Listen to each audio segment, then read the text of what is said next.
a posé, maman partie rediffusion. Donc, nous sommes balérables. Donc, que Dieu nous bénisse. Ah non, c'est formidable. Alors, vous voyez déjà, la chorale, ils viennent de faire ce qu'ils ont fait. Donc, c'est une lourde responsabilité pour moi de bien et mieux prêcher ce matin. Vous savez, ils ont laissé la barre à un certain niveau.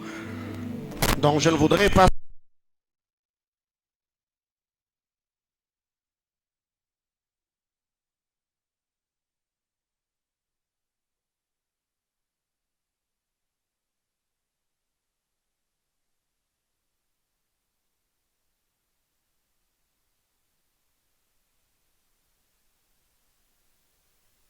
que le centre missionnaire Mahanaïm puisse m'aider à recevoir deux éminents hommes de Dieu qui sont avec nous ce matin. Ce sont des hommes de Dieu formidables qui sont une grande bénédiction pour moi personnellement. Leur présence sur la ville nous motive, nous encourage, leur amour, leur estime, c'est beaucoup pour moi. Je voudrais ce matin qu'on m'aide à recevoir le berger Sylvain qui est serviteur de Dieu à l'église du Divin Potier. Alors que le berger Sylvain est debout, qu'on peut m'aider à recevoir le Seigneur. Merci beaucoup berger, je suis très content ce matin de vous voir, merci beaucoup. Et je voudrais également qu'on reçoive celui qui s'appelle le communicateur du chef, le berger Trésor Kadima, autrement dit Yakadi. Est-ce qu'on peut m'aider à le recevoir? Merci beaucoup berger, que le Seigneur vous bénisse abondamment. Très content. Donc si vous avez besoin d'avoir les informations sur tout ce qui se passe dans les 26 provinces, je vous passe son numéro. Il va vous dire tout ce qui se passe au Kwilu, au Kwango, à Mayindombe. Donc il est le communicateur du chef comme il aime bien s'appeler. Tendre Père, glorifie ton Saint-Nom ce matin. Plaise à toi de me communiquer ton huile sainte afin que ce qui sortira de ma bouche ce matin communique la vie à ton peuple. Je n'ai pas un parler facile ni d'hier, ni d'avant-hier, ni d'aujourd'hui. Je voudrais ici, Père éternel, que ton trône soit sur ma langue. Que tu me communiques le mot et le verbe qu'il faut. Afin, Seigneur éternel, que chacune de paroles qui sortira de ma bouche soit infusée de la vie de Dieu. Afin, Seigneur éternel, de bénir un cœur et de parfumer une destinée. Je voudrais que cet enseignement de ce matin bénisse une vie et une destinée, commençant par moi-même, dans le précieux nom de notre Seigneur Jésus-Christ. Amen. Alors, je nous prie ce matin d'ouvrir nos Bibles. Je suis dans le livre de Job, chapitre 40. Job, chapitre 40.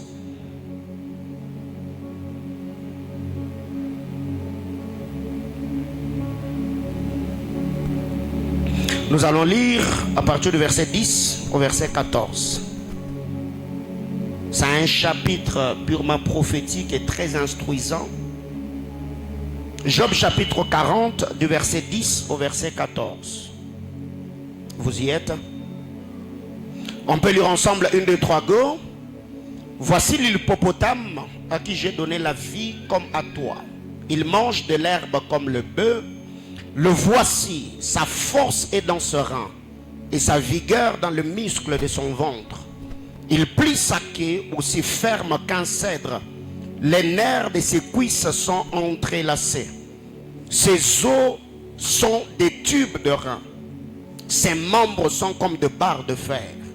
Il est la première des œuvres de Dieu. C'est lui qui l'a fait, l'a pourvu d'un glaive. Parole du Seigneur. Je nous prie de reprendre nos places. Que Dieu bénisse sa parole. Alors, depuis le dimanche dernier, nous avons introduit une nouvelle série d'enseignements autour du thème les transactions spirituelles. Je crois qu'à titre récapitulatif, je ne saurais pas revenir sur tout ce que nous avons dit depuis le dimanche parce que c'est beaucoup de choses. Le dimanche, on a eu un culte très bénissant. Le mercredi, d'ailleurs, n'en parlons pas. Et le vendredi, le Seigneur avait déposé dans mon esprit un fardeau. Nous nous sommes entretenus autour des esprits incubes et des esprits succubes, comment ils arrivent à posséder les gens. On a parlé de leur méchanceté. Eh bien, le porte de la possession, la liste est exhaustive, mais on a parlé de 3 choses. On a parlé de la musique, nous avons parlé de films érotiques, nous avons parlé également de la voix sexuelle. Et ce matin, par la grâce du Seigneur, je vais m'entretenir avec nous autour de ce fardeau que le Seigneur a déposé dans mon esprit. Et je crois que cet enseignement bénira quelqu'un ce matin. Alors, de prime abord, nous savons très bien que la vie est spirituelle. La vie n'est pas d'abord physique, la vie n'est pas biologique, la vie n'est pas scientifique. La vie est avant tout spirituelle. Alors, la vie étant spirituelle, nous le savons très bien que tous ceux qui réussissent sur la terre, nous avons toujours dit, ce qui différencie ceux qui réussissent de ceux qui échouent, c'est que ceux qui échouent font des fois ce que ceux qui réussissent font souvent. Donc c'est que ceux qui réussissent, c'est les habitudes qui bâtissent leur caractère, qui bâtissent leur personnalité et fait à ce que cela le propulse ou devienne l'échelle de leur ascension. Alors que ceux qui échouent, ils font des choses en dents de scie. Aujourd'hui, ils appliquent tel ou tel autre principe. Demain, ils relativisent. D'autant plus que la vie étant spirituelle, nous avons toujours dit, si tu vois Moïse réussir, si tu vois Moïse avoir les succès, si tu vois le ministère de Moïse terroriser toute une nation, et d'ailleurs, l'Égypte en ces temps-là, nous le savons, c'était la plus grande puissance mondiale. Ne posez pas d'abord la question à Moïse sans pour autant avoir eu le temps de vous entretenir avec le diacre Étienne. Jésus dans Actes des Apôtres, chapitre 7, à partir du verset 32 jusqu'au verset 36, la Bible déclare Moïse, cet homme-là de Moïse qu'ils avaient rejeté, il a accompli sa mission avec l'aide de l'ange qui lui était apparu dans le buisson. C'est que le succès de Moïse était accompagné par l'accompagnement ou par la présence d'un être spirituel. L'ange qui lui était apparu dans le buisson, cet ange-là n'était pas resté à la montagne d'Horeb. Quand Moïse a quitté le buisson ardent, cet être spirituel a accompagné Moïse. Ce qui fait que tous ceux qui réussissent sont accompagnés d'une manière ou d'une autre. Sur le plan spirituel, même sur le plan physique. Dans certaines disciplines sportives, il y a des gens qui ont des coachs. Ils ont des entraîneurs. Ils ont des gens qui ont la maîtrise de certaines techniques et de certaines méthodes. C'est l'applicabilité de ces principes, de ces méthodes qui va permettre à ces gens-là de parfaire leur talent, de parfaire leur potentiel et de se démarquer parmi tant d'autres. Donc nous sommes dans un monde d'accompagnement. Tu ne peux pas réussir dans cette vie en étant seul. Tu ne peux pas. Alors retenons que dans ce monde, on n'est pas seulement dans un monde d'accompagnement, mais la vie en soi est un rendez-vous du donner et du recevoir. Dans tous les domaines de la vie. Autrement dit, nous sommes dans un monde des échanges. Nous sommes dans un monde de transactions. C'est le rendez-vous du donner et du recevoir. Et nous l'avons dit la semaine, la Bible déclare, il y a plus de bonheur à donner qu'à recevoir. Donc si il y a plus de bonheur à donner qu'à recevoir, donc cela sous-entend qu'il y a plus de malheur à recevoir qu'à donner. N'est-ce pas? Or, celui qui donne, sa main a toujours été au-dessus de celui qui reçoit. La domination, la prééminence, la prise de contrôle. Ce qui fait que nous avons dit, je crois le dimanche ou le mercredi, que dans la spiritualité, la gratuité n'existe pas. Parce que ce pourquoi vous n'avez pas payé le prix ne vous appartient pas. Quelqu'un comprend de quoi je parle? Et vous verrez qu'Abraham n'a pas reçu la bénédiction de manière gratuite auprès de Melchisédek, non. Quand il a voulu enterrer la sœur Sarah, on lui a donné le champ de Macpéla, Abraham a dit non. Vous ne pouvez pas me donner une terre de manière gratuite parce que si la terre vous appartient, eh bien, l'esprit de Sarah ou le corps de Sarah sera votre esclave. Je dois enterrer Sarah sur une terre qui m'appartienne. Quelqu'un comprend de quoi je parle? Donc nous sommes dans un monde des échanges, le rendez-vous du donner et du recevoir. Nous sommes dans un monde de communication. Nous sommes dans un monde de communication, communication de valeurs, communication de cultures. Ce qui fait que l'homme, il est le mélange de plusieurs choses. Tu verras que toutes les connaissances dont tu es détenteur, tu les as apprises par quelqu'un. Quelqu'un comprend de quoi je parle? Il y a ce que nous appelons éducation de base, n'est-ce pas? L'instruction que nous avons reçue auprès de nos parents, nos géniteurs.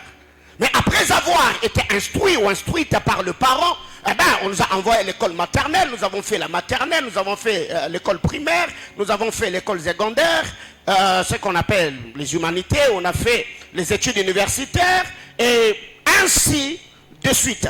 Nous sommes dans un monde de communication. C'est que tu ne me diras pas que tout ce que tu connais, tu les as apprises par toi-même. Non. Il y a des connaissances que nous avons acquises en lisant des livres, en suivant des documentaires, en partageant avec les amis, dans les études, dans un bon nombre de recherches que nous faisons. L'homme est le mélange de plusieurs choses ou de plusieurs produits. Nous sommes dans un monde de lumière. Ce que tu connais déterminera ton éclat. Ce qui m'a poussé à dire le dimanche que les ignorants ne sont pas pardonnés dans la spiritualité. Ton impact ne détermine pas d'abord, n'est pas déterminé par tes prouesses, mais c'est ce que tu connais. La Bible déclare, vous connaîtrez la vérité et la vérité vous affranchira. Donc celui qui ignore ce qu'il connaît vivra au bas de l'échelle et n'aura pas une vie au standard élevé. Mais permettez-moi de le dire comme je le sens, tous nous sommes ignorants, mais nous n'ignorons pas la même chose. Quelqu'un comprend de quoi je parle? On est tous ignorants. Mais le problème est qu'en étant ignorants, nous n'ignorons pas la même chose. C'est que moi je connais, tu ne le connais pas nécessairement. Ce que tu connais, je ne le connais pas non plus. C'est que chacun d'entre nous est ignorant dans un domaine donné. Mais vous devez savoir, ce n'est pas parce qu'on est ignorant que nous ignorons les mêmes choses. Et il y a plusieurs personnes aujourd'hui qui sont entrées dans les annales de l'histoire seulement à cause de certaines découvertes. Aujourd'hui, si nous parlons de Dieu Kokao, c'est parce qu'il a découvert l'embouchure du fleuve Congo, n'est-ce pas? On parle de Socrate, on parle de tous ces savants, toutes ces personnes qui ont marqué notre histoire. Parce qu'ils ont eu certaines connaissances que nous, on n'avait pas. Alors, il faut chercher à connaître et bien connaître parce que ta lumière est déterminée par les connaissances dont tu es détenteur. Je parle bien de l'éclat. L'homme dans le monde est dicté par trois choses. 1.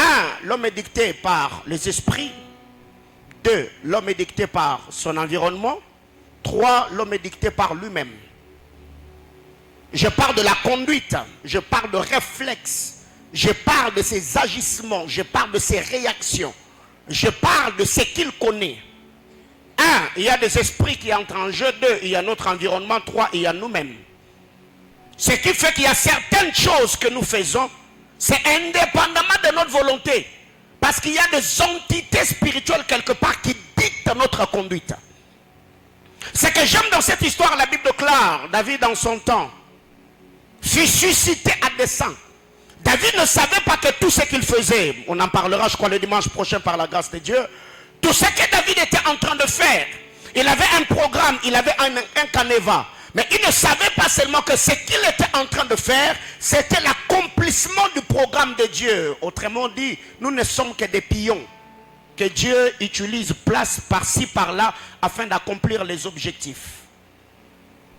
L'homme est dicté par les esprits. Il y a certaines choses que nous faisons, c'est des choses que nous avons appris ou acquises. dans notre environnement, notre entourage. Et on sait d'autres choses que nous faisons par nous-mêmes. Alors ici, retenons une vérité, que toute transaction spirituelle engage des entités. Toute transaction engage des entités, engage des royaumes, engage des lumières. Soit c'est le royaume de Dieu, soit c'est le royaume de ténèbres, soit ça engage le royaume où le Seigneur, notre Dieu, est maître, soit c'est l'autre royaume où Satan et ses acolytes font leur histoire, soit c'est la lumière du royaume, soit les ténèbres de l'autre royaume. Ce qui m'a poussé à dire les semaines qu'aucune sémence n'est vide. Toute sémence est porteur d'une grâce. Toute sémence est porteur d'une vie. Ce qui fait que quand on parle des échanges spirituels, quand on parle de transactions spirituelles, ça engage les entités. Ça engage le royaume. Alors, l'écriture que nous venons de lire par la grâce du Seigneur, Job étant prophète, Job nous relate un bon nombre de choses et c'est le Seigneur qui était en train de parler avec Job. Dans ce récit, nous pouvons voir le Seigneur parler de cet animal qu'on appelle l'hippopotame. Il y a quoi comme problème? La Bible déclare l'hippopotame, Dieu lui a donné la vie comme la vie qu'il a donnée à l'homme. L'hippopotame vit et cette vie, c'est le cadeau que Dieu lui a donné. C'est une vie que le Seigneur lui a communiquée. Et ce n'est pas seulement l'homme qui vit, l'hippopotame dans son coin, il vit aussi. Et le Seigneur ici compare l'hippopotame au bœuf. Il dit l'hippopotame et le bœuf mangent de l'herbe. Je ne veux pas entrer dedans parce que c'est beaucoup de choses. Je crois que le mois de février, alors qu'on était en train de parler de Jésus, j'ai présenté Jésus comme les bœufs dérobés. Alors, il s'est fait qu'ici, quand le Seigneur est en train de s'entretenir avec Job, Dieu dira à Job, j'ai donné à l'hippopotame la vie, comme à toi. L'hippopotame mange l'herbe, comme le bœuf. Et le Seigneur descendant, il dit, la force de l'hippopotame est dans ses reins. Je crois que le berger Trésor, hier j'étais avec lui au téléphone, on a essayé un peu de tourner autour de ça, et je crois que ça ne vaut pas la peine. Pour lui, c'est pas nouveau parce que hier on en a parlé.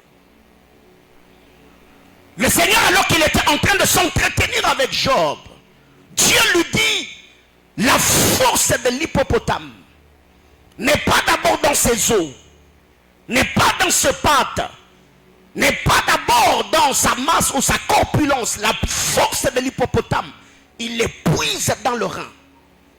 C'est là que Dieu a déposé l'énergie de l'hippopotame. C'est dans ce rein, c'est dans les entrailles de l'hippopotame qu'il y a sa force. Alors qu'est-ce que nous devons retenir? Dieu dit que sa vigueur est dans les muscles de son ventre. La force est dans le rein. La vigueur est dans le muscle, pas les muscles de ses membres, mais dans les muscles de son ventre. Tout tourne autour des entrailles. C'est là qu'il y a le problème. Dieu descendant, il dit à Job que l'hippopotame est la première des œuvres de Dieu. J'ai dit, ok, donc le Seigneur, quand il était en train de parler avec Job, il était en train de dire à Job que si nous devons parler de l'espèce animale, c'est l'hippopotame, la première de mes œuvres. Or, quand vous lisez la parole du Seigneur, si nous devons aller dans ce même fil d'idées, c'est que dans l'espèce animale, l'hippopotame est la première œuvre de Dieu. Et quand vous allez également dans l'espèce humaine, Adam est le premier des œuvres de Dieu. Alors prêtez-moi votre attention, bien-aimés dans le Seigneur. Alors qu'est-ce qui arrive? Quand vous lisez la parole du Seigneur, Salomon grand prophète, dans Psaume chapitre 27, de verset 3 au verset 5, Salomon, quand il parle, il dit, le fils de la jeunesse, le fruit des entrailles, et ce qui fait la force d'un père, elles sont comme des flèches dans son carquois. Heureux l'homme qui en a plusieurs, je paraphrase, ou heureux l'homme qui en a rempli son carquois. C'est qu'ici, quand le Seigneur était en train de parler de l'hippopotame, Dieu nous dit que la force de l'hippopotame est dans ses entrailles. C'est dans les entrailles de l'hippopotame qu'il y a sa vigueur. C'est dans le rein de l'hippopotame qu'il y a sa force. Et l'hippopotame est la première des œuvres de l'Éternel. Et quand vous allez plus loin, dans Genèse chapitre 34, Dina a été violée par Sichem. Sichem l'a enlevée. Il est parti avec elle. Il a abusé de Dina. Il a violé Dina. Mais Jacob n'avait pas la force dans ses reins. Les reins de Jacob étaient vides. Ce qui fait que Jacob n'a pas réagi. La Bible déclare, Jacob resta calme, attendant une chose, que ce fils revienne. C'est que Jacob ne peut pas réagir si Simeon n'est pas là, si Ruben n'est pas là, si Lévi n'est pas là, si Judas n'est pas là. Jacob est l'hippopotame. Or, quand nous regardons le fils de Jacob, c'est la force de l'hippopotame qui est sortie de ses entrailles. Autrement dit, aussi longtemps qu'ils ne sont pas là, l'hippopotame Jacob est faible. Pour que Jacob réplique, réagisse ou défende Dina, il faut que ses fils soient là. Quelqu'un sûrement ce matin va se poser des questions. Est-ce le culte de famille? Non, ce n'est pas le culte de famille, c'est le culte de puissance. Alors ce que nous devons retenir, c'est que Dieu, dans sa manière de faire, il parle ou dira à Job que l'hippopotame est la première de ses œuvres. Et quand vous allez dans le jardin d'Éden, nous trouvons le père Adam. Il a été séduit. Il a mangé l'arbre de la connaissance du bien et du mal. Quand le Seigneur arrive, Adam s'élève. Parce qu'il avait honte d'exposer sa nudité au Créateur. La Bible déclare, il se fit le feuille de figuier pour couvrir sa nudité. Dans d'autres versions, on dit, Adam se fit de ceinture et couvrit ses reins. Dans d'autres versions, on dit, il se fit de ceinture et couvrit ses entrailles.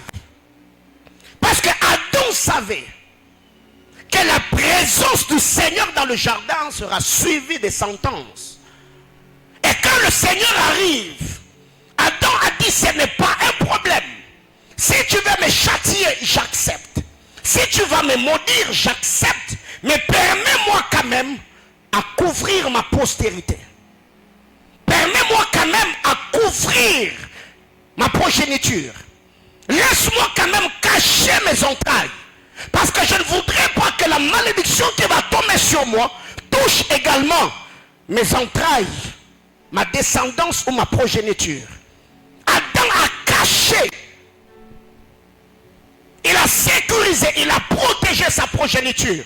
Et quand le Seigneur arrive, il maudit Adam. Vous connaissez l'histoire, je suis dans Genèse chapitre 3. Et Adam dans le jardin d'Éden, le Seigneur l'avait placé et lui avait confié deux missions. Il était éleveur, il était cultivateur. Le Seigneur lui a dit, tu vas cultiver le jardin et tu vas le garder. Il était le cultivateur et il était le berger. Il était le gérant de tout ce qui était dans le jardin d'Éden.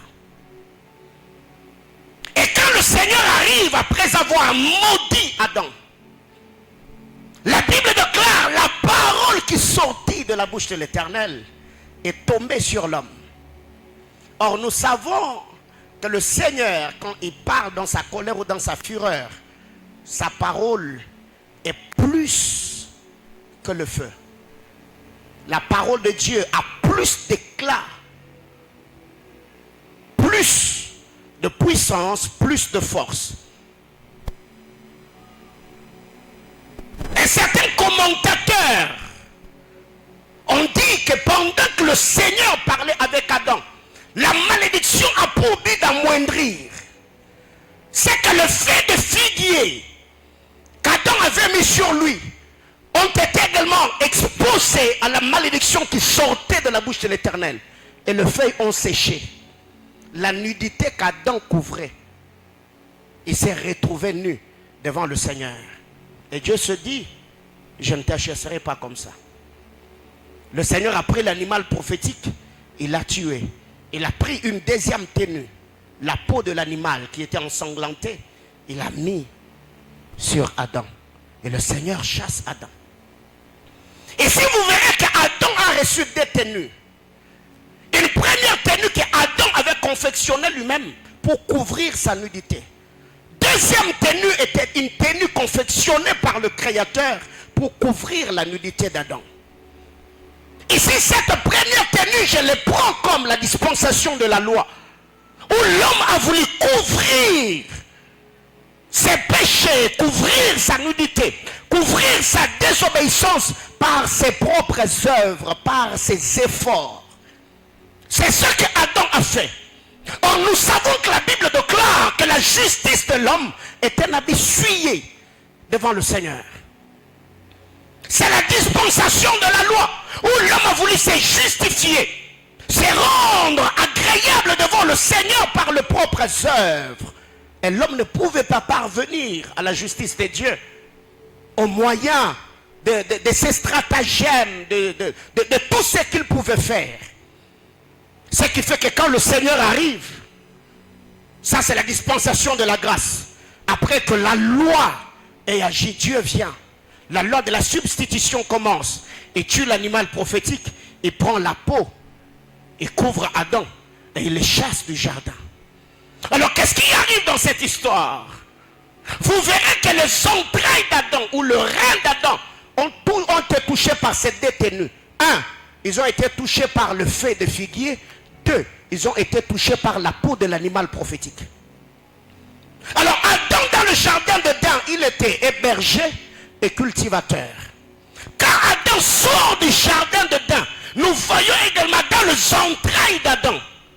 Parce que les reins ou les entrailles d'Adam, qui ressemblent aux reins de l'hippopotame, avaient reçu ces détenus. Et nous voyons également deux hommes, avec deux métiers différents, deux cœurs différents, des attitudes différentes, sortir des entrailles d'Adam.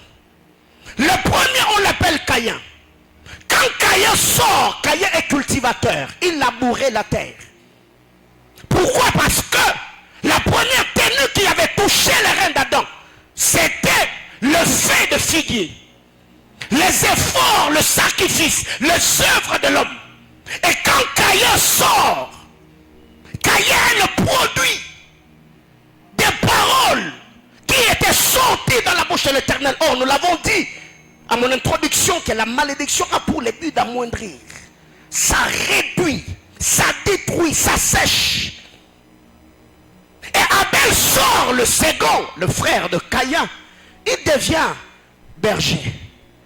Parce qu'après le fait de figuier, conçu ou confectionné par Adam lui-même, la peau de l'animal prophétique avait touché les entrailles ou avait touché le rein d'Adam. Abel est sorti comme éleveur. Parce que la deuxième tenue était la peau de l'animal prophétique qui était accompagnée du sang. Ainsi que c'était des informations enregistrées dans l'esprit d'Abel. Que si tu veux t'approcher du Créateur, il faut verser le sang. Il faut répandre le sang. Alors que Caïn est resté dans la première dispensation, où l'homme s'approchait du Seigneur, ou s'est approché de Dieu avec le produit de la terre. Et c'est là que le problème commence. Et si j'étais en train de dire que toute transaction engage les entités. Or, tu ne peux produire que ce qui est déposé dans ton rein. Je parle à quelqu'un. L'homme ne peut produire que ce qui est déposé dans ce rein. Et si je parlerai de rein comme des entrailles, je parlerai de rein comme l'esprit. Je parlerai de rein comme le cœur. Et d'ailleurs, les hommes nous ont dit que la plus belle femme donnera ce qu'il y a à autrui. C'est ça qui est dit? Non, la plus belle femme ne donne que ce qu'elle a. Or, ce qu'elle a, elle ne l'a pas reçu par elle-même. Ce qu'elle a, c'est ce qui a été donné par quelqu'un d'autre. Je parle à quelqu'un. La beauté que tu as, c'est pas ta beauté, c'est quelqu'un qui t'a prêté sa vie. Parce que tu es le mélange des deux sangs. Tu es le mélange de deux destinées. En toi, il y a une partie de papa, en toi, il y a une partie de maman. Autrement dit, l'homme est un mélange des entités. L'homme est un mélange des esprits. Je parle à quelqu'un. Regarde-toi, tu verras toujours que tu ressembles à maman même par tes orteils, même tes pieds, ta morphologie, ta manière de parler, même certaines valeurs intrinsèques. Nous ressemblons à nos parents. C'est que ici, Adam a donné naissance à Caïn et Abel de par la sémence qui était déposée dans ses entrailles. Quand Dieu est venu, Dieu a maudit l'homme. Et après l'avoir maudit, Dieu a encore fait grâce. Autrement dit, la malédiction avait annulé la première bénédiction que Dieu avait donnée à l'homme. La Bible déclare, Dieu dit à l'homme, soyez féconds, multipliez-vous. Et quand Dieu arrive, il maudit l'homme. La malédiction qui est venue a annulé la première parole de grâce qui était attachée à l'homme. Parce que cette bénédiction devait se manifester dès par l'obéissance de l'homme aux instructions de Dieu. Et le Seigneur est obligé de faire grâce à l'homme. Il tue l'animal prophétique, il l'habille, il le chasse. Bien-aimés frères, on parle de transactions spirituelles. Les dents d'Adam, le rein, ont reçu des semences. Ce qui est déposé dans ton rein détermine la race que tu produiras. La foi vient. Ce qu'on entend vient. Donc même les actes que tu vas produire dépendent de la sémence qui est déposée dans tes oreilles. La foi vient de ce qu'on entend. Donc, si tu n'as rien entendu, tu n'auras pas de foi. C'est que pour que tu aies la foi, il faut que tu fasses quoi? Que tu entendes. Donc ici, ce que tu entends devient une sémence qui entre en toi, te permettant à produire les œuvres de la foi. Quand vous lisez la parole de Dieu, il y a eu échange entre Melchisédek et Abraham. Melchisédek était le roi de Salem. Il était le roi sacrificateur. Quand il arrive, je suis dans Genèse 14, la Bible déclare, Melchisédek a béni Abraham. Après l'avoir béni, Melchisédek a donné à Abraham deux choses. Il lui a donné le vin, il lui a donné le pain. Or, quand vous lisez la parole du Seigneur, la Bible déclare, le vin réjouit le cœur.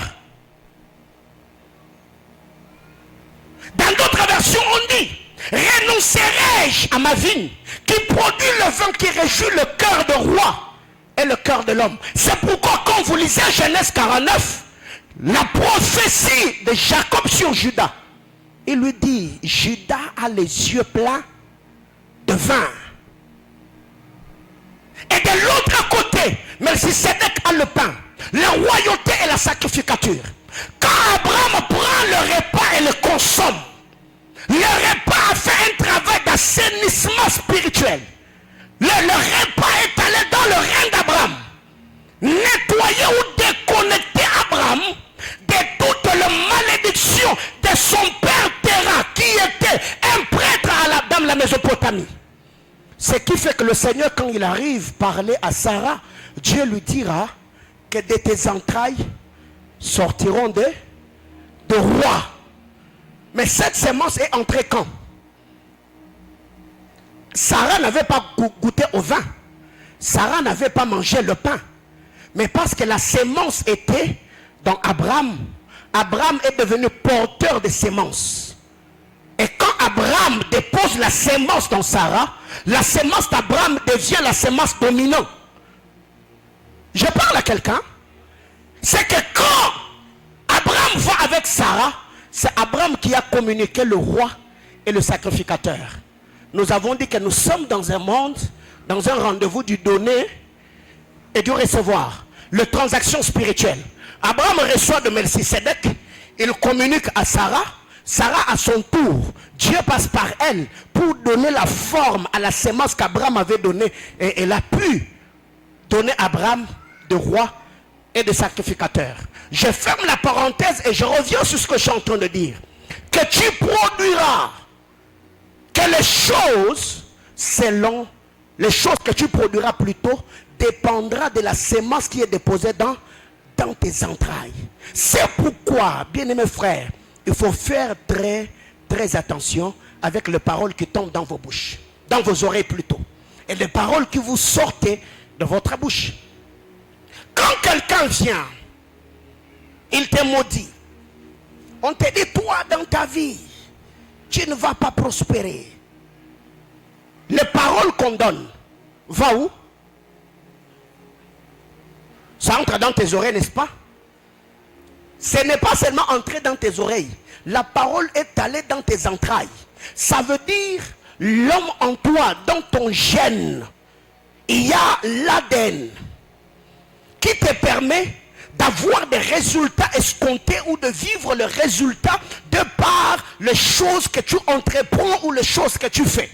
Mais quand la malédiction arrive, la malédiction va attaquer ton organisme spirituel. On le fragilise, on le sèche. Ce qui fait que malgré ton intelligence et tes prouesses, tu peux faire tout ce que les autres font, mais sans pour autant avoir les résultats. Pourquoi? Parce que ta source est devenue amère. Alors que ce n'est qu'une parole que quelqu'un a libérée. Ça va dans les sphères spirituelles, ça bloque tout le canot par lequel la bénédiction doit passer pour t'atteindre. Et je crois que ce matin, j'ai une bonne nouvelle à annoncer à quelqu'un. Alors, sur ce, pour qu'il y ait transaction, la liste est exhaustive. Je parlerai de 7 choses si le temps me permet. Pour qu'il y ait transaction, pour qu'il y ait communication, 1, il faut qu'il y ait un supérieur et un inférieur.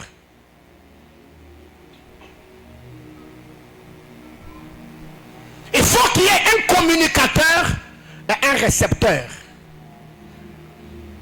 Quelqu'un qui est porteur du poids, quelqu'un qui est porteur de la charge, il doit être là afin de prendre ce qui est sur lui, le déposer sur quelqu'un d'autre. Or, ce qui est déposé sur toi, d'office, ça fait de toi supérieur par rapport aux autres. Ce qui me pousse à confirmer ce que le frère Paul a dit à Timothée. Ce que tu as appris de moi, fais quoi? Communique-le à d'autres personnes. Parce que la charge spirituelle qui est déposée sur toi ne fera pas de toi supérieur à celui qui te l'a communiqué, mais ça fait de toi supérieur par rapport à d'autres personnes. Ce qui fait qu'on te communique, toi aussi tu peux devenir la vase communicant. En lisant la parole de Dieu, Hébreux chapitre 7, le verset 7, la Bible clare, il est sans contredit que c'est le supérieur qui bénit l'inférieur. C'est une loi spirituelle. Alors, c'est paradoxal quand tu vois quelqu'un qui regarde son pasteur et lui dit, papa, que Dieu te bénisse. Non. Toi, tu vas me bénir. Ça va commencer comment? Et ça va passer par où? Avec quel pouvoir, quelle autorité, quel mandat, toi tu vas me bénir? Non. on peut dire que le Dieu dont vous êtes serviteur fasse quoi? Vous bénisse. C'est comme cela que ça se passe. Mais on est tellement spirituel, tu peux voir quelqu'un qui est même le père de ton père. Baba, mon gambarik. Oh oh. C'est pas comme cela que ça se passe. Parce que quand vous allez dans 2 Rois chapitre 4, aussi longtemps que la petite vase, malgré l'huile qu'elle avait, était au même niveau ou le même pied d'égalité avec le vase vide, malgré leur grandeur, la vase ne pouvait pas devenir la vase communicant. Il a fallu que cette vase soit soulevée, soit au-dessus d'autres vases, pour respecter la loi de la prééminence, afin de communiquer l'huile qu'elle avait. Quand vous lisez Ephésiens chapitre 4, la Bible déclare, étant monté, il n'a pas communiqué l'esprit quand il était sur terre, non. Il devait d'abord monter. C'est là qu'il a dit, restez à Jérusalem. Moi je monte et je vous enverrai ce que mon Père a promis, le Saint-Esprit. C'est que pour qu'il y ait transaction, il faut que quelqu'un soit au-dessus de l'autre. Bien-aimé frère, tu ne peux pas impacter celui avec qui tu as le même poids dans les balances spirituelles. Ça ne se fait pas. Vous êtes frères dans le département. Et c'est toi qui vas comme, oh, t'inquiète. Oh, papa, arrête d'être courageux. C'est que tu ne peux pas impacter ou communiquer la vie à celui avec qui vous avez le même niveau. Non. Il faut toujours que l'un soit au-dessus de l'autre pour respecter ses principes. C'est le supérieur qui bénit l'inférieur.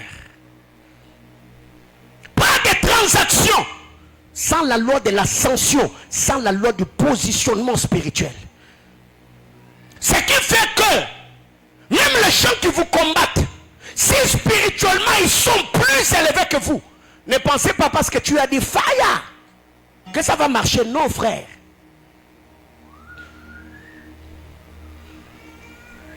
Dans la hiérarchie spirituelle, Lucifer était au-dessus de Gabriel, alors de Michael. Alors qu'ils étaient en train de se disputer le corps de Moïse, la Bible déclare, Michael n'a pas pu le respect, parce que elle dit que Oyo a un Thomas. Même s'il est déchu, mais par rapport au respect de la hiérarchie, mais quand tu vois quelqu'un s'élever et dire, Satan, je te lis, tu le lis avec l'autorité de qui? Déjà même toi-même là avec Jésus, vous n'êtes pas en bon terme. Si nous chassons les démons, parce que vous devez savoir que les démons sont plus puissants que les humains. Quelqu'un comprend de quoi je parle? Oui. Un esprit, un démon est plus puissant qu'un humain. Ce qui fait que le dimanche, j'ai donné l'exemple de cette petite fille de Massina qui avait bouffé son oncle qui était, je ne sais pas, 2e ou 3e dan dans le judo. Parce que spirituellement, l'oncle n'avait pas de poids. Bien-aimé dans le Seigneur, payez le prix qu'il vous faut pour avoir un positionnement spirituel élevé. Parce que dans cette vie, nous sommes dans un monde de challenge. Même le milieu où vous travaillez, il y a des gens qui font des sacrifices. Il y a des gens qui payent le prix. Il y a des gens qui vont de marabouts, des occultistes. Les autres sont dans la sorcellerie. Pourquoi ils le font? Ils le font juste pour renforcer leur autorité. Maintenant, toi, jusqu'à là, qu'est-ce que tu fais? Non. Les esprits n'obéissent pas aux grimaces. Lève la main. On lève la main. Coupez, coupez, coupez. Oh. Non. La spiritualité n'est pas d'abord le mouvement gestuel. Je coupe, je lis. Non, non, non, non, non, non, non. C'est le poids, c'est l'autorité spirituelle. La Bible déclare Jésus chassait le démon comme ayant autorité. Alors vous devez savoir que dans le domaine de la communication, celui qui communique doit être sûr qu'il est au-dessus de ceux qui doivent recevoir de lui quelque chose. Ce n'est pas parce que tu as dit qu'il reçoit que c'est passé. Toi-même qui dis reçoit, tu as quoi? Il faut être conscient de ce que tu libères. Quelqu'un comprend de quoi je parle? Donc, pour qu'il y ait transaction, il faudrait d'abord qu'il y ait un supérieur et un inférieur. Et c'est quand je parle de la supériorité, je ne fais pas d'abord allusion à l'âge. Je fais allusion au positionnement spirituel. Quelqu'un peut être moins âgé, mais mbiaka. Il est jeune, mais namolimo akuba alenda. Mais toi, tu as les cheveux blancs. Mais tu es comme le roi de Babylone. Compter, peser, diviser. On a mis sur la balance, on a trouvé que tu étais comment? Léger.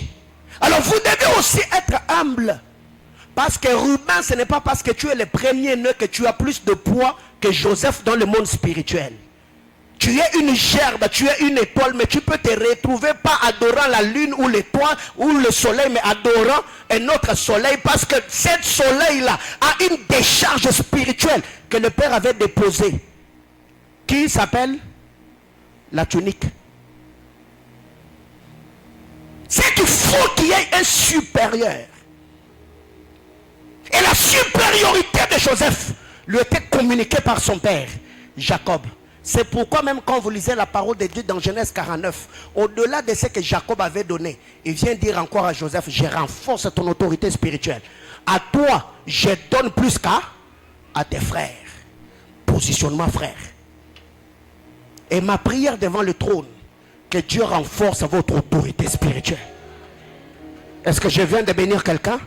C'est une semence que je viens de déposer dans tes entrailles. Je disais que Dieu renforce ton autorité spirituelle. Et que partout tu vas arriver, que ta lumière luise, que tous les ténèbres l'orient solide clave. J'étais en train de décréter et déclarer du haut de cet autel, comme sacrificateur et prêtre de l'Éternel, que ces paroles deviennent des semences dans vos entrailles, que ces paroles deviennent de poids dans vos esprits, que Dieu augmente votre autorité spirituelle, et que là où vous allez arriver, que Dieu vous donne la capacité de gouverner, que Dieu vous donne la capacité de régner, que Dieu vous donne la capacité de vous établir au nom de... Il faut qu'il y ait un supérieur et un inférieur. Mais aussi, l'inférieur doit accepter qu'il est inférieur pour que la communication se fasse. Mais si déjà toi on t'appelle, mais bon, tu passes par formalité, oh non, mais moi je me suffis. Frère, je vais en parler dans quelques minutes qui suivent. Vous devez savoir, tout part par la disposition du cœur ou de l'esprit de celui qui doit recevoir. 2. Pour qu'il y ait transaction, la loi de la reconnaissance doit être activée. La loi de la reconnaissance. 2 Rois chapitre 2, le verset 8 et le verset 9. Pour que la transaction puisse avoir lieu, la loi de la reconnaissance doit être activée. Je ne vais pas m'attarder là-dessus parce que je l'ai déjà dit. Le fils de prophète qui était à Gilgal, qui était à Bethel, qui était au Jourdain, avait l'information que Élie allait être enlevé, non? Quand ils se rencontrent, ils ont vu plutôt Élisée. Ils n'ont pas dit à Élisée, sais-tu que ton père sera enlevé aujourd'hui? Non. Parce que eux, dans leur esprit, c'est le maître et le serviteur. Or, la transaction ne se fait pas d'un maître et un serviteur, c'est un père et un fils. Alors, qu'est-ce qui arrive? Quand ils rencontrent Élisée, ils ont dit à Élisée, sais-tu que l'Éternel va enlever ton maître au-dessus de toi aujourd'hui? Élisée a dit, oui, je le sais, mais vous, taisez-vous. Autrement dit, vous n'avez ni part, ni droit, ni héritage dans cette affaire.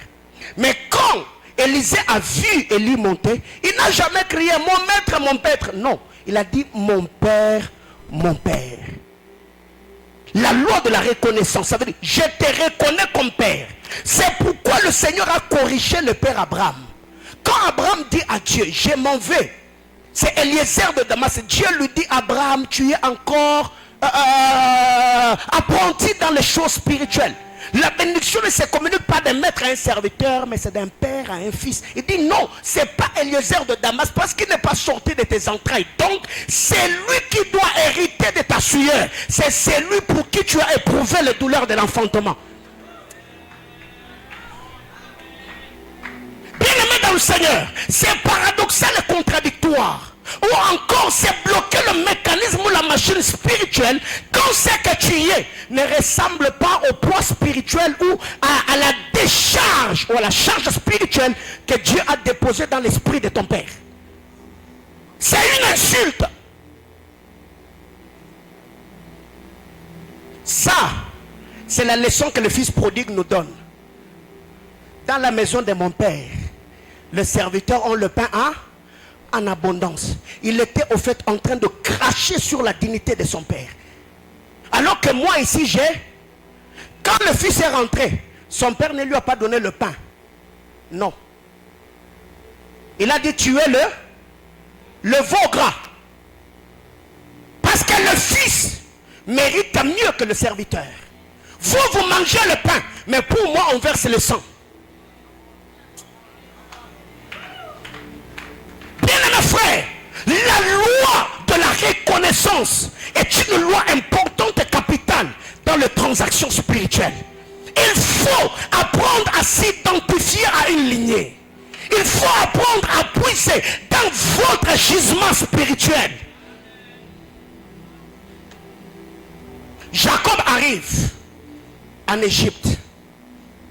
Il se rend compte qu'ici, Joseph, mon fils, son identité a été changée. Joseph n'a pas eu l'autorité de parcourir le pays d'Égypte avant que son identité ne soit changée. Pharaon le regarde, dit, tu t'appelleras désormais Safnat. Après, la Bible déclare, ainsi Joseph. C'est que le changement d'identité était une certaine manière ou une certaine énergie, l'autorité lui était communiquée. Parce que tu ne peux pas parcourir l'Égypte si tu n'es pas porteur d'un poids spirituel. La Bible déclare, il est parti. Quand Jacob arrive, il se rend compte que celui qui avait quitté sa maison est différent de celui qu'il a rencontré en Égypte. Il a l'identité changée de deux. Il a épousé la femme d'un prêtre. Ça veut dire ici les alliances sont mélangées. Et les noms qu'on a donnés aux enfants, ce n'est pas moi qui ai donné ces noms. Alors Jacob doit bénir Ephraïm et Manassé. Que faire? Pharaon est une autorité qui a changé le nom de mon fils. Mon fils a épousé la femme d'un prêtre en Égypte. Or ici, je suis un étranger. Je fais face à plusieurs forces, à plusieurs énergies. Mais Ephraïm et Manassé doivent être bénis. Regardez la sagesse du père Jacob. Jacob n'a pas béni Ephraïm et Manassé dans Genèse 48 comme il a béni les Ruben et les autres. Jacob fait un pas en arrière. Il va dans leur gisement spirituel. Il a béni Ephraïm et Manassé, pas au nom du Dieu de Jacob, au nom du Dieu d'Abraham et d'Isaac. Parce qu'il est question des alliances, frères. Je dois vous connecter à la ligne spirituelle. Mais je ne peux pas vous connecter sans déconnecter quelqu'un. C'est ainsi que Jacob regarde et dit, entre Ruben et Ephraïm, entre Siméon et Manassé, qui a plus d'éclat? Le programme de Dieu à ces hommes est comment? Dieu regarde, non, Ruben, toi tu es mon fils, mais descends. Siméon, toi tu es mon fils, descends. Il dit ceci, ces enfants prendront la place de Ruben et de Siméon dans l'héritage de mes pères. Bien-aimés dans le Seigneur, la loi de la reconnaissance est une loi importante. Dans certaines batailles de la vie, il faut apprendre à engager les alliances. Si je me dis, Père, je t'appelle, toi le Dieu de l'archevêque Token Williams, ce n'est pas parce que j'ai cité son nom que son alliance sera active. Moi et lui égale combien? Rien. C'est que pour que que cette alliance agisse, je dois me connecter à lui d'une manière ou d'une autre. Soit, peut-être en achetant un de ses bouquins, en connectant mon esprit à son alliance, soit en bénissant ou faisant du bien à un de ses fils, ou en bénissant son ministère par le canal de ses enfants, ou en le bénissant directement. C'est comme cela que ça se passe. Mais si je dis, Père, le Dieu de Marcelo Tounasi, Assoumani, avant même que je finisse Assoumani, déjà on sait de quoi je vais parler.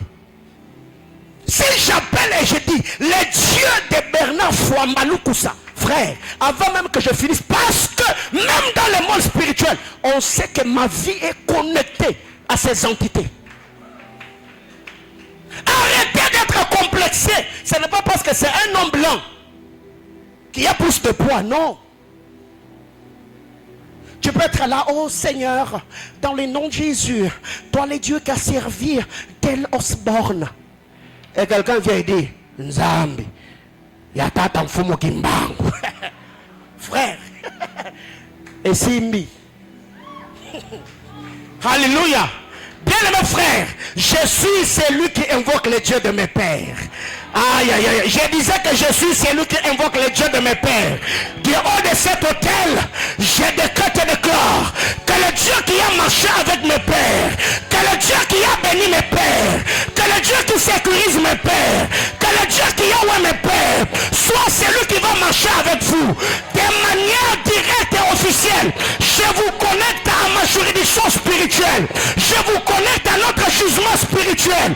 Que le Dieu des alliances fasse à lui sa face sur vous, qu'il vous donne des bénédictions de manière spectaculaire. J'entends quelqu'un me dire,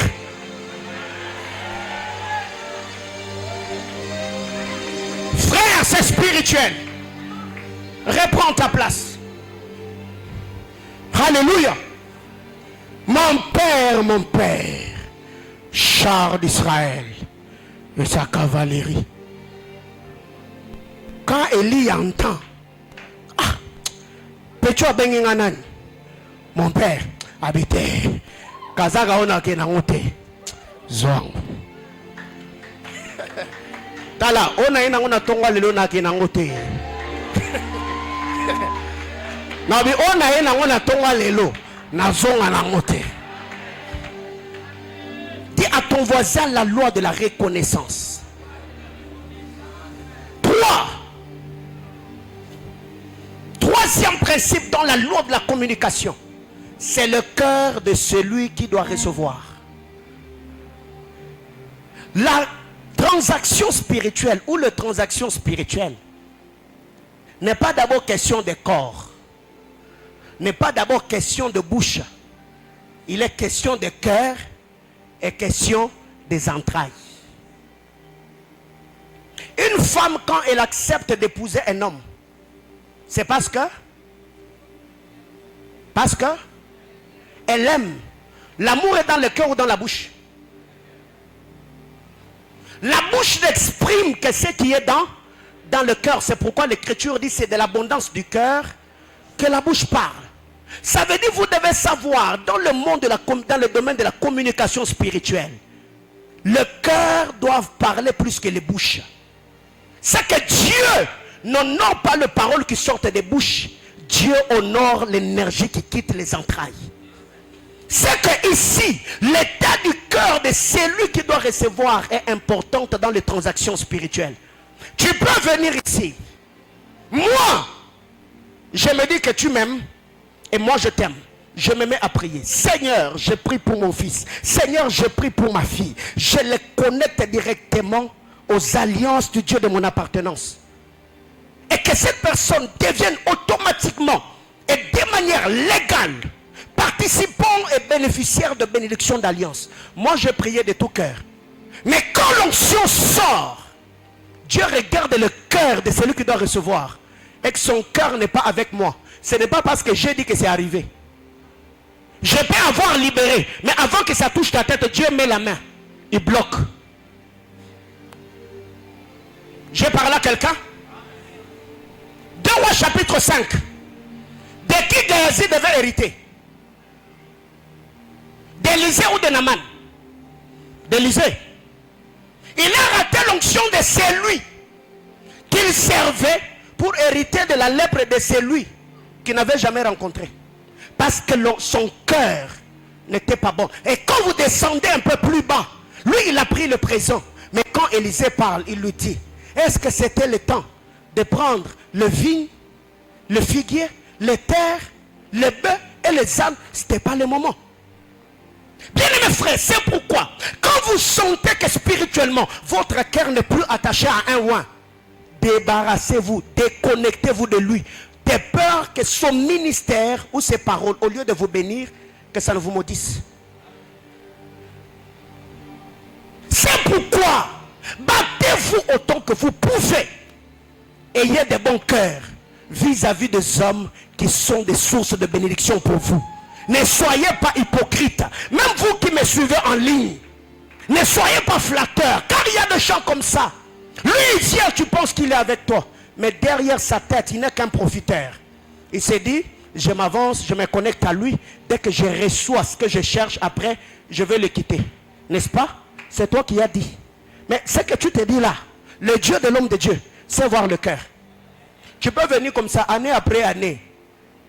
Au lieu que tu t'améliores, tu serais même en train de perdre le peu là que tu avais avant. Dis à ton voisin le cœur. Mais quand le cœur du donateur et le cœur du récepteur se rencontrent, que c'est beau, que c'est glorieux, que c'est puissant. Pourquoi on entrera triomphalement dans la nouvelle Jérusalem céleste? Parce que le cœur de l'époux et de l'épouse vont se fusionner. Et la gloire sera spectaculaire. Bien aimés frères, ayez de bons cœurs. Et il y a des choses dans ma vie que j'ai reçues à cause de mon état de cœur. Je ne m'attache pas aux gens pour leur intérêt. Jamais. Quand j'aime, j'aime. Mais aussi, quand mon esprit et ton esprit ne se sont pas rencontrés, tu sentiras seulement que là, c'est du forcing. Il faut être vrai, vrai dans cette vie. Le cœur de celui qui doit recevoir doit être bien préparé. Même pour que Dieu rencontre Israël, il a dit d'abord à Josué, faites quoi? Lavez vos vêtements demain. Autrement dit, purifiez-vous. Ce que vous devez recevoir vient d'un Dieu saint. Ça veut dire vous devez le ressembler pour qu'il y ait communication. Celui qui communique doit être un avec celui qui doit recevoir. Alors, est-ce que vous êtes prêts? Est-ce que l'état de votre cœur est pur? Tu sais naturellement que toi tu es égoïste, tu ne partages pas. Mais c'est toi qui vas vers cet homme de Dieu là. Oh papa, et lui va prier, Seigneur, je prie que tu bénisses cet homme pour qu'ensuite ou qu'après qu'il soit une grande bénédiction pour ma vie et pour l'église. Lui il a prié, mais quand Dieu regarde ton cœur, il dit non, lui il ne partage pas. Ce n'est pas parce que j'ai prié que c'est passé. Ce qui fait qu'il y a d'autres personnes, vous avez même reçu des prophéties, mais jusque-là, quand tu regardes ce que Dieu t'a promis et ce que tu vis, très paradoxal. Dis-toi, est-ce que mon cœur est préparé à vivre ces choses? Et quand le Seigneur va le faire, est-ce que je suis prêt à faire participer Dieu ou l'homme de Dieu ou son église à ce que Dieu va me donner?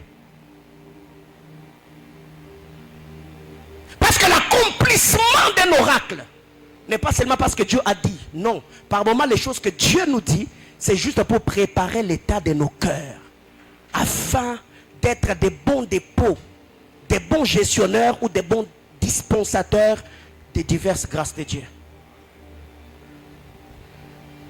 4. La loi de l'identification spirituelle est importante dans les transactions spirituelles. La loi de l'identification. C'est que ici je parle s'identifier. C'est reconnaître. Quand vous lisez la parole de Dieu dans Nombre chapitre 11, Le verset 26.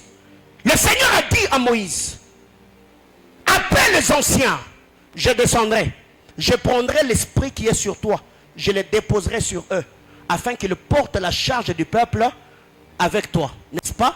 Quand vous allez au verset 26, la Bible déclare, il y avait deux hommes qui étaient absents ces jours-là à la tente d'assignation. On l'appelle là, s'appelle Médad, l'autre est Eldad. Ils n'étaient pas présents. Mais la Bible déclare, là où ils étaient, l'onction, l'esprit qui était sur Moïse, l'onction qui était sur Moïse, le Seigneur l'a déposé sur eux. Et l'évidence de cette dernière, ils se sont mis à prophétiser.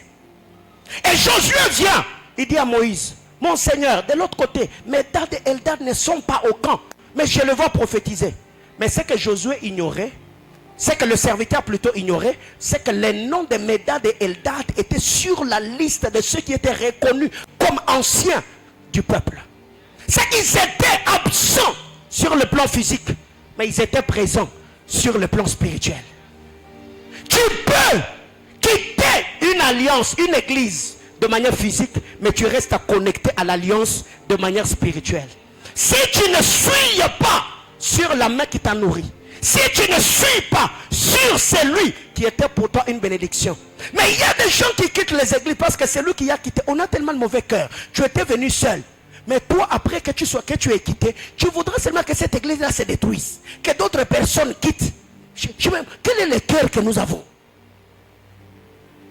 Quand tu es venu, tu étais venu seul. Mais quand tu pars, tu commences à aller dans des maisons des gens. C'est-à-dire comment se passent les cultes. Bon, voyez, c'est pour ça que moi j'ai quitté. Oh, c'est toi qui as quitté. C'est toi qui as quitté. Alors, ne viens pas embrouiller les sphères spirituelles. C'est que quand vous voulez recevoir un poids, une grâce, rassurez-vous, les alliances qui accompagnent le oint, vous êtes reconnus de manière officielle. C'est la reconnaissance officielle qui fait de vous des bénéficiaires légaux de l'onction du oint. Aujourd'hui, je peux dans mes prières dire, Seigneur, toi le Dieu que papa Albert Lukusa a servi, j'ai prie que tu marches avec moi. Je ne l'ai pas servi, mais au moins ma vie ou mon ministère, j'ai déjà béni ceux qui sont sortis de manière directe de ces entrées spirituelles.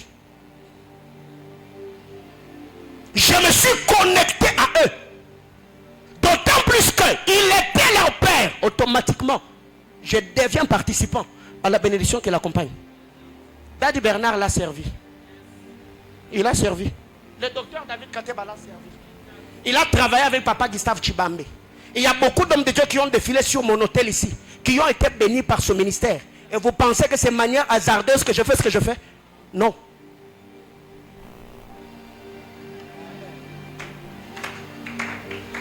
Bien-aimés frères, la vie est spirituelle.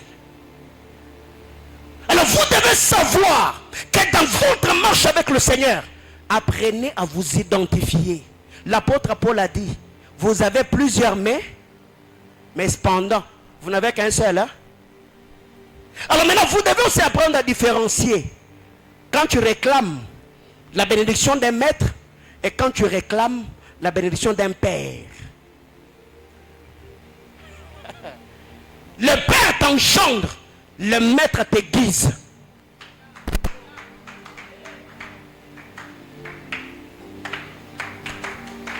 Le père est celui qui donne naissance, le géniteur. Moi, je ne suis pas l'enseignant de mon fils Zoé. Mais pour que son enseignant l'enseigne, il a fallu que moi, je lui donne naissance.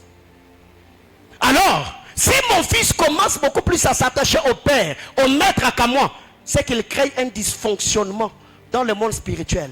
Tu auras les connaissances du maître, mais tu manqueras une chose, le poids de ton père.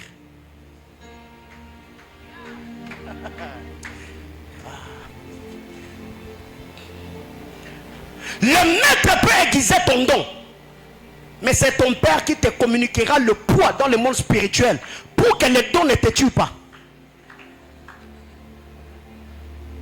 Le maître peut t'apprendre à comment parler, Mais c'est par ton père que Dieu t'a donné les organes qui vont te permettre à parler. Autrement dit, le père te produit, mais c'est le maître qui vient aiguiser ce que tu as reçu de ton père. Mais aussi, tu peux avoir un père géniteur, mais qui au-delà d'être géniteur, il est ton maître. Et d'ailleurs c'est beau, quand c'est celui qui t'a engendré qui t'oriente, waouh, c'est très beau. Parce qu'il sait ce qu'il fera, il sait ce qu'il doit te dire, pour que tu deviennes ce que tu dois devenir. Donnez-moi 10 minutes, je clôture. 5. La loi du service. J'ai dit ce que j'ai dit ce matin, parce que le mercredi et le vendredi, on passera à autre chose. 5. La loi du service. Exode 24, 13. Josué 1, 1. Josué, fils de Nun, serviteur de Moïse. Josué a servi Moïse dès son jeune âge. Il était serviteur de Moïse. Tu ne peux pas devenir maître sans pour autant être serviteur. Ça ne se fait pas. Tous ceux qui deviennent femmes ont commencé à être filles. Tous ceux qui deviennent hommes ont commencé par être garçons. Alors il y a des gens, il a déjà atteint la statue d'être homme, mais dans sa tête il est garçon. Elle a déjà atteint l'âge d'être femme, mais dans sa tête elle est fille. Ce n'est pas parce que tu as la barbe que tu es homme. Tu peux avoir la barbe, mais dans ta tête tu es garçon. Tu peux avoir tout ce qu'une femme peut avoir, alors qu'ici tu es une fille. C'est que la loi de service est une loi importante dans la communication de grâce. Quand vous lisez la parole de Dieu, il n'y a jamais eu de chambre à hôte au Jourdain. Les disciples de Jean-Baptiste dans Actes chapitre 2 n'ont jamais reçu le Saint-Esprit. Parce qu'ils n'ont jamais servi Jésus. La chambre, l'Esprit est descendu là où étaient les disciples de Jésus. Pas là où étaient les disciples des gens. C'est quand vous voulez recevoir des choses sur le plan spirituel, commencez par servir ceux qui doivent vous léguer, vous communiquer ce que vous voulez recevoir. Parce que la bonne manière de servir Dieu, c'est de servir Dieu au pied de l'homme de Dieu. Elle est là. Il est là. À la compassion, avant que je sois reconnu pasteur, j'ai servi, je crois, plus de 12 ans comme partenaire spirituel, intercesseur de l'homme de Dieu. Je jeûnais, je priais. Il y a des moments où j'allais à Mangengenge, pas dans le programme de partenaire spirituel, mais des programmes individuels. Et il y a des séjours où on préparait le 30 matin. J'allais à la montagne avec des affiches et des tracts, à genoux en train de prier. Seigneur, bénis cette activité. Seigneur, élève mon père. Un jour, le pasteur Marcelo nous appelle au bureau. Il nous dit, vous êtes partenaire spirituel. De la même manière que le Seigneur sera en train de m'élever, Dieu vous élèvera aussi. Donc pour moi, si jusqu'à là je ne vis pas l'élévation, c'est que je sais que Bipande Bichouke, Bitafani, Bitabamba, frère, Bitabamba. J'ai sacrifié ma jeunesse pour servir l'homme de Dieu et servir son onction. Donc, ce n'est que normal que j'ai les résultats que j'ai. Quelqu'un comprend de quoi je parle? Mais il y a des gens qui veulent recevoir, mais ça comporte en bosse. Oh non, prophète Paulin, je veux. Tu vois ta manière de travailler. Frère, si je te dis, je te donne 3 mois, commence à venir chez moi à la maison, laver mon véhicule, est-ce que tu vas le faire? Ouais. Voyez? Ouais. Ce qui est sur la tête du oin, on l'envie. Mais nous ne cherchons pas ce qui est dans la vie du oin. Ouais. Un jour, j'ai suivi le témoignage. Je crois que c'est le prophète Joël Francis Tatou. Un frère est venu. Il lui a dit, j'ai besoin que tu m'apprennes, j'ai besoin que tu m'impactes. Il lui a dit, ok, attends. Il a sorti la table de repassage, il a sorti le fer à passer, il a sorti des paniers, des habits. Il lui a dit, mon frère, repasse mes habits. Et lui, il est allé, je ne sais pas, au salon, selon son témoignage, il était en train de faire autre chose. Le frère a repassé, il a repassé, il a repassé. Après, mon monsieur est fatigué. Il dit, prophète, c'est tout? Il a dit, oh, mais ce que tu veux recevoir là, tu peux le recevoir par le service. C'est que tu n'es pas prêt à recevoir ce qui est dans ma vie. Il a chassé le frère. Quand tu veux recevoir, est-ce que tu sers? Est-ce que tu as l'esprit de service? Non. Papa, moi, je n'ai pas besoin de ça. Imposez-moi les mains. Hein?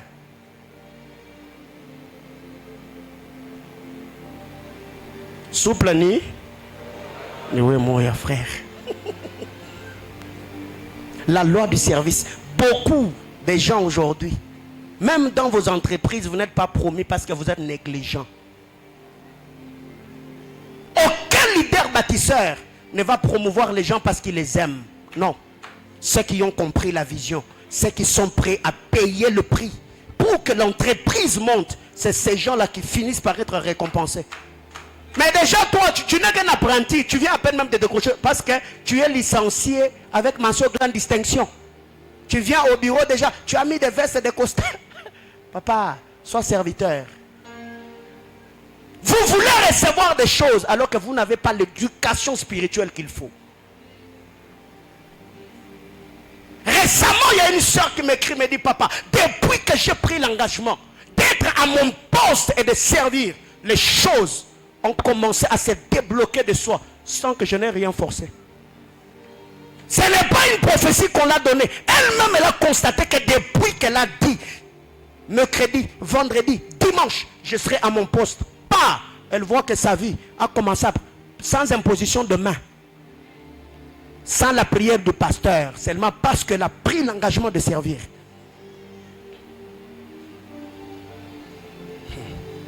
Sixièmement,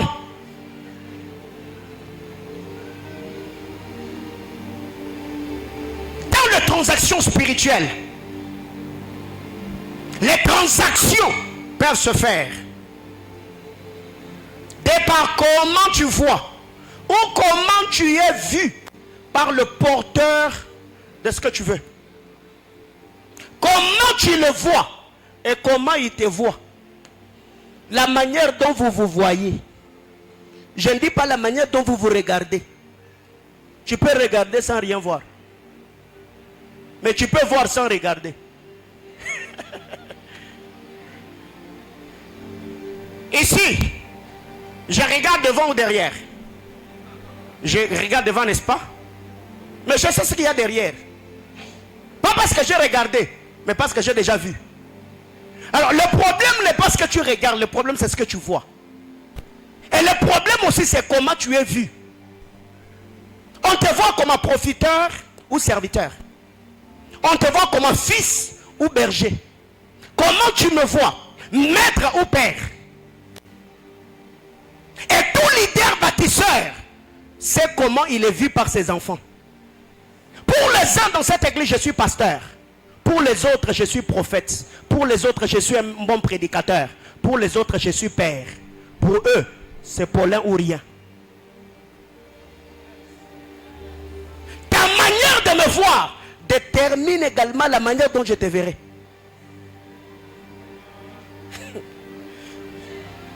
Ok. 2 Rois chapitre 2, le verset 8 et le verset 9. Les autres voyaient Élisée comme disciple, Élie comme maître. Mais Élisée lui-même voyait Élie comme père. Alors que les autres pensaient que c'était que la relation d'un maître et d'un disciple. Bien-aimés frères, les gens que Dieu a placés sur vous, votre manière de le voir, ici je parle de la perception spirituelle que vous avez, de leur vie ou de leur ministère, détermine également ce que vous recevrez. Pourquoi Élisée a demandé à Élie la double portion? Parce qu'il savait que la force d'Élie, ce n'était pas ses relations. La force d'Élie était le poids spirituel qui était sur lui. C'est ce qu'il a réclamé. Il pouvait lui dire, recommande-moi auprès du roi. Parle de moi je vais travailler à la cour royale. Il a dit non. Si c'est ton onction qui a fait que tu sois le père de roi, c'est ce que je veux. Pour que moi aussi à mon tour, j'engendre des rois. Autrement dit, ce que tu vois dans ton père, c'est ce que tes fils verront en toi quand tu seras père. Il a dit mon père Charles d'Israël. 2 Rois chapitre 2. 2 Rois chapitre 13. Quand lui a dit mon père, le roi Josias n'était pas là. Mais Élisée est mourant. Quand le roi arrive, il a reproduit ce que lui avait semé dans la vie de son père. Osias le regarde dit, mon père, Charles d'Israël et sa cavalerie. Comment il a su? Parce que ce que tu sèmes dans la vie de ton père, tu le récolteras dans ta propre vie. Bien-aimés frères, s'il y a une chose, je peux accepter que le Père me renie, mais moi je ne le régnerai jamais. Je peux, ton Père peut mal parler de toi, mais toi n'oses pas à répliquer. N'entre pas dans le jeu. Tu seras en train de te maudire indirectement. Aujourd'hui, je dis, dans la loi de l'héritage, Zoé est déchu. Est-ce que c'est pour ça? C'est un exemple là. Est-ce que c'est pour cela que mon sang n'est plus dans ses veines? Non. Est-ce que c'est pour cela que je ne suis pas celui qui lui a donné le nom? Non. Alors il y a des gens qui n'ont pas une compréhension exacte des enjeux spirituels. Comment tu vois ton homme de Dieu?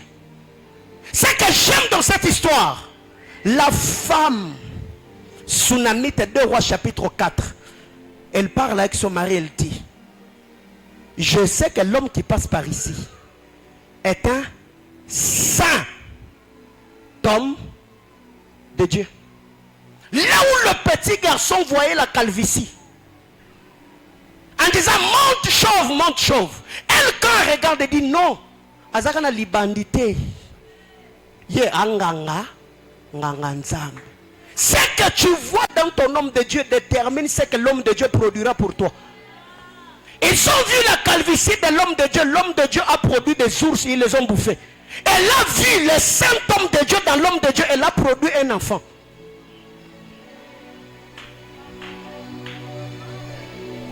Alors, bien aimé, même ces gens qui m'écrivent me disent, oh non, nous te saluons, jeune prophète. Vous connaissez mon âge. Ah, frère, nous autres qu'on sauté. Et si n'a que déjà.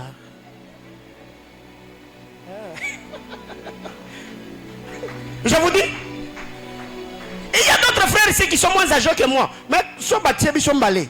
Au quand il y a ça, mais quelqu'un me comprend? J'ai commencé le pastorat à quel âge? Et j'ai combien d'années de vie pastorale? J'ai 10 ans depuis que je suis pasteur. 16 ans depuis que je suis prophète. Alors j'ai commencé, c'est vrai, Dieu à quel âge? Voyez-vous? C'est que tout dépend de la manière dont tu vois ton homme de Dieu. Si tu vois en lui les saints hommes de Dieu, la vie attachée aux saints hommes de Dieu. C'est pourquoi même Jésus a dit, c'est lui qui recevra un prophète. Hein? Pas en quantité, en qualité. Et lui la recevra quoi? Ça veut dire tout dépend de la qualité. Si tu me vois comme un homme qui a la calvitie, tu recevras la récompense. Ça veut dire les ours vont te bouffer. Si tu vois en moi un saint homme de Dieu, je suis capable de prier mon Dieu pour qu'il te donne un enfant. Alors, quand tu me vois là, qu'est-ce que tu vois en moi? Un jeune prophète comme tout autre prophète. Un prophète parmi les prophètes mentionnistes. Un prophète parmi les prophètes impudiques. Non, tu recevras en fonction de la manière dont tu me vois. Et moi aussi, je communiquerai en fonction de ce que je vois en toi. Si je sais que toi, tu es là pour toi, je prierai pour toi. Avec ma bouche, mais pas avec mon cœur. Parce que tout leader bâtisseur dépose ce qu'il a comme héritage sur ceux qui vont perpétuer ce qu'il est et ce qu'il a.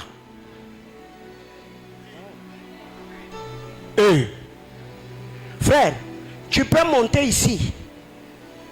Je prends même un fût d'huile d'olive. Je verse sur toi. Je te prends toi-même là. Je te plonge dans le fût. Mais tu sors. Tu n'as rien. On peut le faire aussi par formalité, non? Oui. Juste quand on a trompé vigilance. Peux-tu attirer ma quelle trop? Ya ya gaga. Nazu pina mafuta na chiu. Mais na muta na muta ozelote. Mususu yega boy. Na choka musapi. Na pomuni yo. Nzambe na ngaza nzambe na yo. Esindi. Tu as raté de dire amen. Dernière chose. 7, je m'arrête là. La loi ou les transactions spirituelles peuvent se faire si c'est lui qui est la vase communicant connaît le plan de Dieu sur ta vie. Ici je parle de l'esprit prophétique que la vase communicant doit avoir. Parce que la femme et les yeux de la petite vase qui contenait de l'huile. Parce que si cette femme-là était aveugle, jamais l'huile n'allait entrer dans d'autres vases. C'est que la femme doit voir pour bien canaliser l'huile, afin que l'huile n'aille pas ni de gauche ni à droite, mais que l'huile entre dans la vase. C'est que ici ne peut communiquer que celui qui connaît le plan de Dieu pour ta vie. Quand vous lisez la parole de Dieu dans Genèse 49, je suis au verset 28. La Bible déclare ainsi: Jacob bénit ses enfants chacun selon sa bénédiction. C'est que Jacob est un père prophète qui connaît le programme de Dieu attaché à la vie de ses enfants. Mais toi tu es allé à la montagne prier parce qu'un prophète a dit que tu t'appelles Mujinga. Et directement tu te mets à genoux. Baba, on me barik.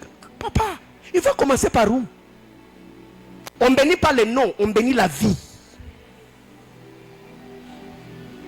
Ainsi Jacob bénit ses enfants, chacun selon sa bénédiction. C'est que ce n'est pas facile pour bénir quelqu'un. Je crois que cette année on parlera de l'art de bénir. Comment bénir quelqu'un? Même Dieu a enseigné à Moïse, dit, voici comment Aaron et ses fils béniront les enfants d'Israël. Ce n'est pas parce que tu as dit que je t'ai béni que tu as béni. Est-ce que toi-même tu es béni? Quel est le poids spirituel que tu as pour que tu bénisses quelqu'un? Bénir, bénédire, qui veut dire bien, bien dire ou bien parler. Mais tu parles de quoi? Parce qu'il y a des bénédictions saisonnières. Dans cette saison-là, en ce moment, cette période-là, l'esprit de celui qu'on bénit, il a besoin de quoi? Toi, tu peux dire à quelqu'un, reçois le mariage, alors que son esprit veut autre chose.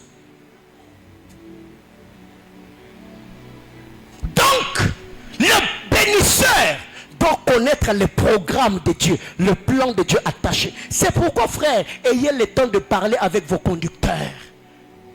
Il peut recevoir le programme de Dieu seulement en s'entretenant avec toi, par la voix prophétique, par l'échange, par le dialogue pastoral.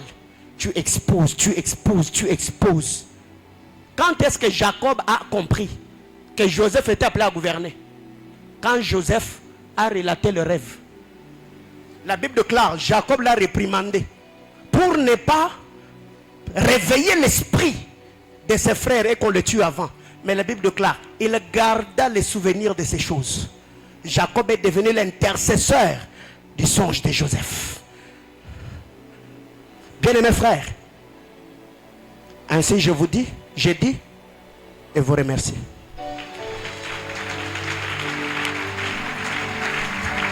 J'ai fini. On reste assis, mets seulement ta main sur le cœur et prie en fonction de cet enseignement. Élevons nos voix, prions le Seigneur.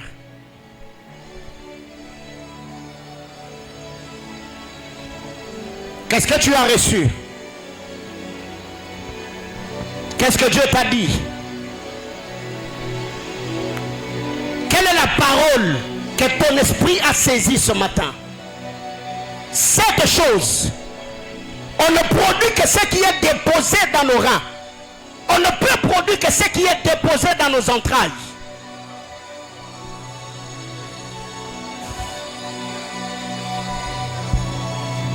Les entrailles d'Adam ont reçu le fruit de l'arbre défendu. Il a eu comme premier fils Caïn, désobéissant, rebelle aux parents et rebelle à Dieu.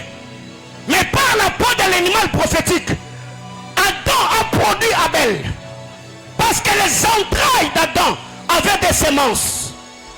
La loi et la grâce, la justice et l'impiété. Et il y a une semence qui est déposée dans tes entrailles ce matin.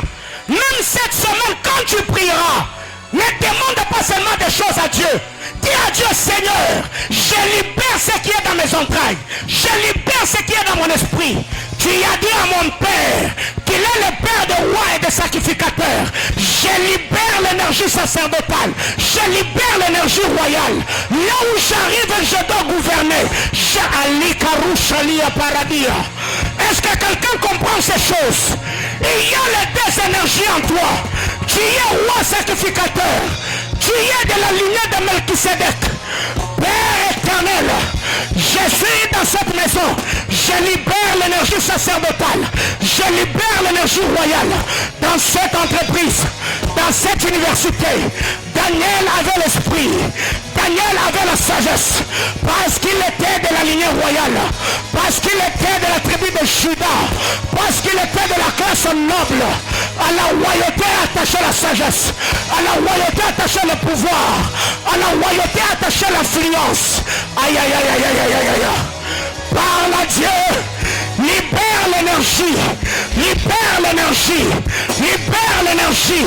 Tes entrailles sont bénies. Tu dis à Dieu, ce que j'ai reçu ce matin est comme le vin, est comme le pain qu'Abraham a reçu de la main de Melchisedec.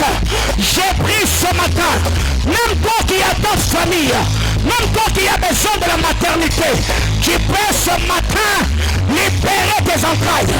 La bratalima yakurabia. Abba Père, Abba Père, Abba Père, le Dieu des alliances. Ce matin, j'ai pris au nom de Jésus. Yes.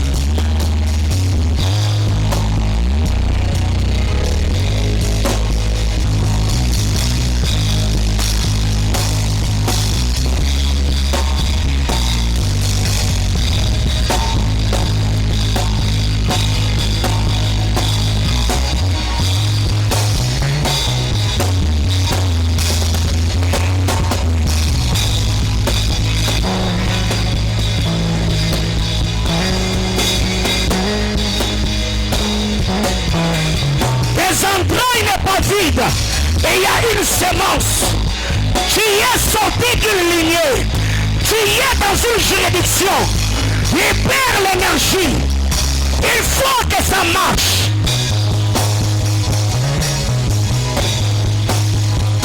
Ceux de ta lignée vivent toujours la distinction. À l'instar d'Esther, il y a plusieurs femmes. Mais quiconque l'a regardé, elle trouvait grâce. Bénis tes entrailles, libère la parole, bénis tes entrailles, dépose la semence. Aïe aïe aïe aïe aïe aïe.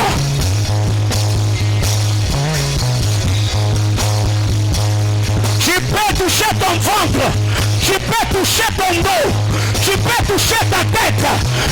Pose la main là où le Saint-Esprit t'oriente. Dépose une semence. Oh mon Dieu, oh mon Dieu, oh mon Dieu, oh mon Dieu. Si c'est l'argent que tu veux, dépose la semence dans tes mains. Si c'est les enfants que tu veux, dépose les enfants dans tes entrailles. Si c'est la bénédiction que tu veux, pose tes mains dans la tête, sur ta tête. Oh mon Dieu. La vie est spirituelle. La vie est spirituelle. La brakuta. Shabaria kazute.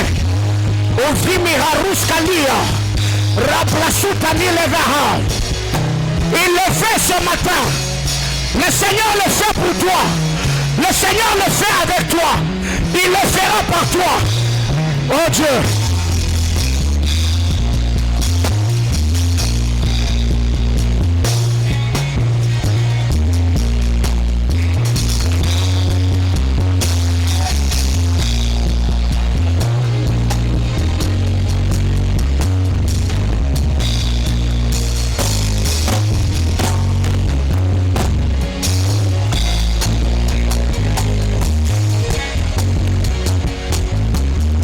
Père, dans le nom de Jésus, tu as parlé à nos cœurs ce matin parce que tu veux que ces choses ne soient pas seulement des choses que nous avons entendues, mais que ce soit également des choses que nous avons compris. C'est la compréhension qui fera de nous bénéficiaires.